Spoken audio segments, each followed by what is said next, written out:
안녕하십니까, 안 기자입니다. 오늘은 정부가 6월 21일 발표한 상생임대인 제도에 대해서 설명드리겠습니다.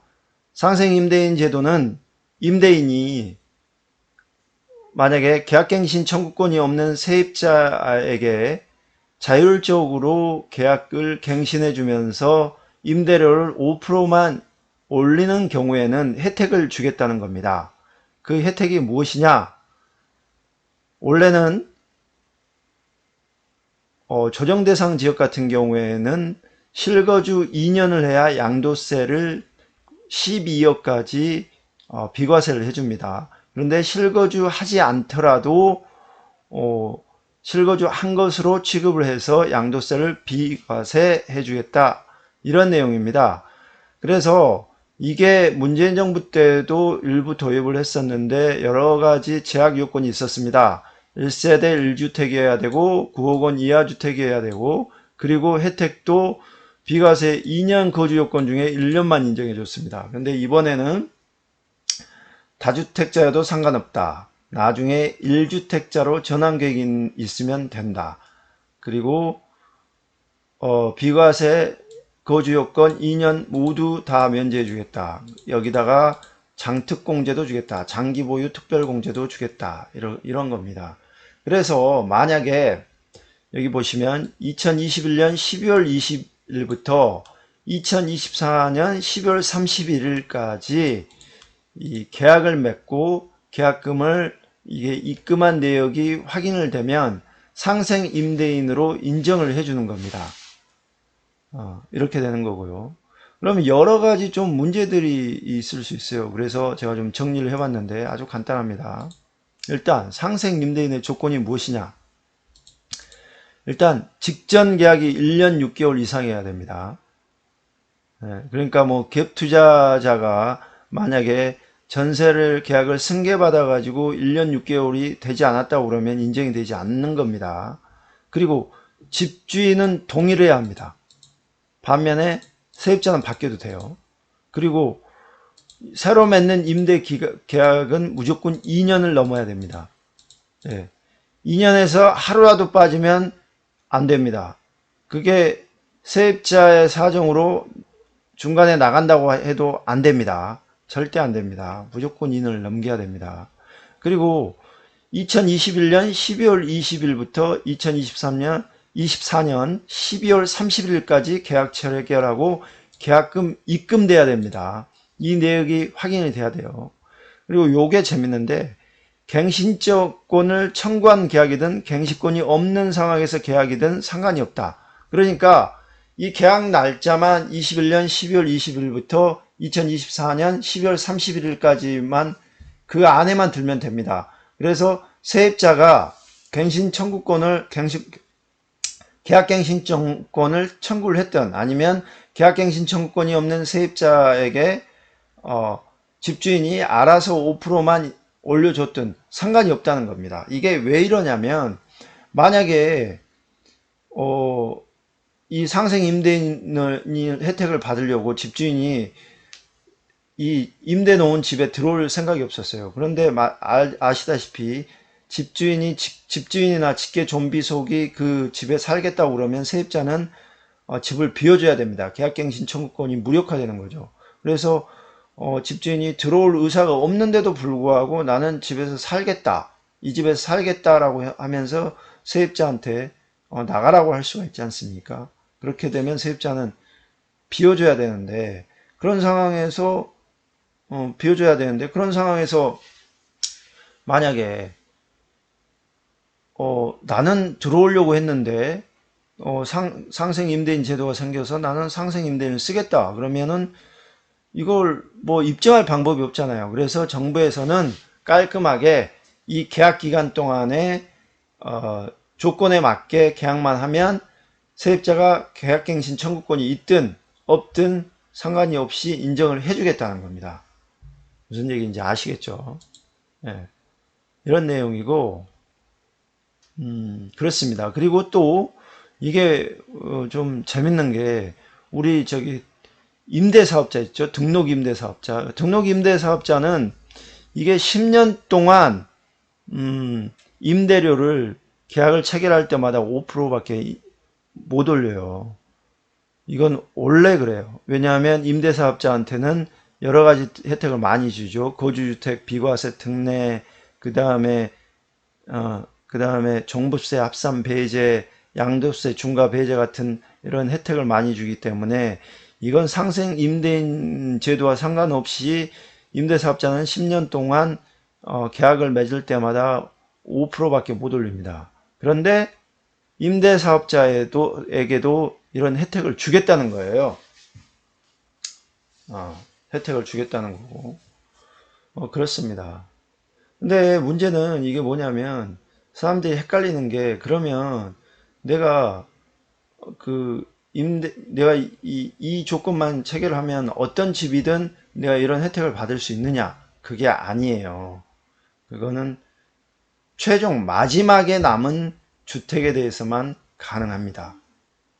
다주택자가 A, B, C 주택이 있다고 했을 때 A 주택에 대해서 이런 식으로 해결을 했어요. 그래서 A 주택을 B, C 주택이 있는 상황에서 A 주택을 팔려고 해요. 난 상생 임대인 제도를 혜택을 받아서 나는 이 부분에 대해서 양도세 비과세 받는 거 아니야? 라고 생각할 수 있는데 그게 아니라는 거예요. 그 B, C 주택이 없는 상태에서 A 주택을 팔았을 때 그 혜택을 준다는 겁니다. 마찬가지죠. 임대사업자 같은 경우에도 마찬가지예요. 만약에 내가 주택이 있는 상태에서 임대사업자 등록을 한 집에 대해서 상생 임대인 조건을 만족을 했다라고 하면 만약에 내가 그 임대주택을 먼저 팔게 되면 이건 아무 쓸데가 없는 겁니다. 근데 만약에 내가 거주주택을 팔고 임대에 등록한 주택을 파는 경우에는 내가 거주하지 않았더라도 2년 동안 거주한 걸로 해서 양도세를 비과세를 해준다는 거예요.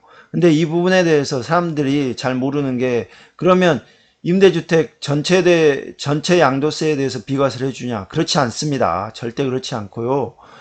이게 그 거주주택을 판 이후에 대해서만 이 비과세를 해줄 수 있는 거거든요. 그렇기 때문에 거주주택을 팔지 않은 기간에 대해서는 양도세가 안 분돼 가지고 나오게 됩니다. 이 부분을 잘 아셔야 됩니다. 예. 뭐 그렇고요. 보시면 그리고 신문 10답이 있는데 한번 훑어볼까요? 보시죠. 상생 임대주택으로 운영된 모든 주택이 양도세, 비과세 이런 혜택을 받을 수 있냐? 그게 아니에요. 보시면 최종적으로 양도되는 1주택의 거주 요건만 면제되는 겁니다. 말씀드렸죠. 그렇죠. 이 직전 계약이라는 거 이거 말씀드렸고요.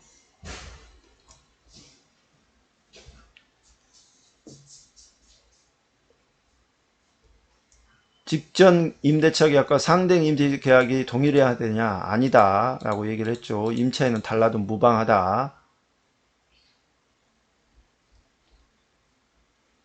이 직전 임대차 계약과 상생 임대차 계약 사이에 시간적 공백이 있어도 된다는 겁니다. 상생 임대차 계약은 보시다시피 12월 21일 2021년 12월 20일부터 2024년 12월 30일까지 계약을 체결하고 계약금이 지급돼야 됩니다. 계약 갱신 청구권 행사에 따른 계약도 상생 임대차 계약으로 인정되나요? 예, 가능합니다. 말씀드렸죠. 상관없다고. 그리고 등록 임대주택도 상생 임대주택이 될 수 있습니다. 예. 그리고 다가구인 경우에는 이게 보십시오. 추 양도 계획에 따라 다릅니다. 다가구 전체를 양도할 경우에는 모든 호와 상생 임대차 계약을 해야 되고 다가구를 호별로 양도할 경우에는 호별로 상생 임대차 계약을 해도 인정된다는 거예요. 직전 임대차 계약에 따른 의무 임대 기간 1년 6개월과 상생 임대차 계약에 따른 의무 임대 기간 2년 어떻게 판정돼요? 어렵지 않아요. 직전 임대차 계약은 무조건 1년 6개월 이상이어야 돼요. 예. 그냥 뭐 실질적으로 그냥 1년 6개월 이상이면 됩니다. 계약이 어떻게 됐건 간에. 그렇죠. 이거 보시면 계약 기간을 2년을 했는데 1년 7개월만 했어요. 그 상황에서 다시 이제 상생 임대인 제도를 이용을 해서 계약을 한다고 해도 인정해요. 왜냐하면 1년 6개월이 넘었기 때문에. 이것도 마찬가지죠.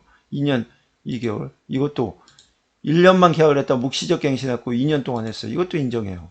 예? 맞죠? 근데 보시다시피 실제 의무기간이 1년 8개월, 1년 2개월, 1년 6개월 넘지 않으면 무조건 안 되는 거예요. 그리고 그 이후에 맺은 계약은 임대기간이 무조건 2년 이상이어야 돼요.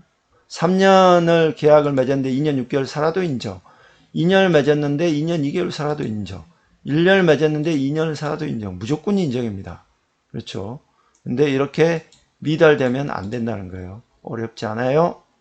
네, 그렇죠. 이 부분은 지금 임대료 5% 인상 여부, 이 부분은 전월세 전환율이라는 게 있습니다. 예, 거기에 따라서 계산을 한다는 겁니다.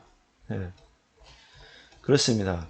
우리가 이 상생 임대인 제도는 결국에는 이 세입자가 쫓겨나지 않게 하기 위해서 만든 아주 최소한의 제도입니다. 그렇기 때문에 임대인들이, 집주인들이 자기가 실거주 하려고 세입자를 쫓아내고 자기가 실거주 하려고 하는 것을 막기 위해서 만든 거기 때문에 이게 뭐 혜택이 크다고 하면 클 수도 있지만 아주 최소한이라고 볼 수 있습니다. 근데 이거를 마치 모든 주택에 대해서 양도세를 비과세해 준다라고 생각을 하거나 또 임대사업자 등록하신 분들도 임대주택에 대해서 전체 임대주택 전체의 양도세를 다 비과세해 준다고 생각하시면 절대 안 됩니다. 이렇게 되면 큰 문제가 발생을 하기 때문에 이런 부분들은 꼼꼼히 따져 보셔야 됩니다. 예, 밤이 늦었는데요. 오늘 이만 하고 하겠습니다. 조금 뭐 좀 헷갈리시거나 이런 부분들은 댓글 달아주시면 제가 답변하겠습니다. 감사합니다.